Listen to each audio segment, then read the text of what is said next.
Henut nach mór le is chun caiide agus chun catha ansa I rá fearnam ghort hénig fiocha go déala mi dhéanana taineh. Tá écht bhealach tinta leis méid aibh tuiste go achar an gear.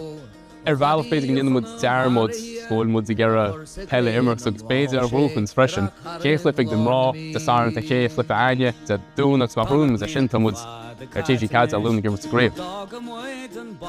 Ó híh Comórtas Peile na Gaeltachta, tá muid measca an cultúir agus an bhfuilge agus an peile.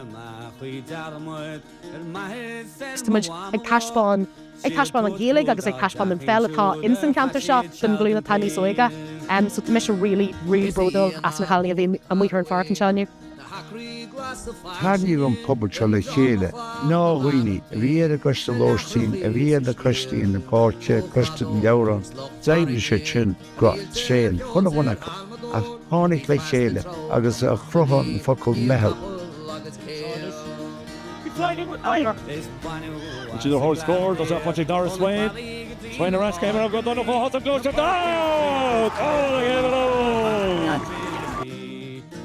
Speisialta immert ó scór choilganna agus lá bidár de fá céin gimmerte Comórtas Peile na Gaeltachta tá sé iontach agus cuimar muid lá seo le hí sa fada.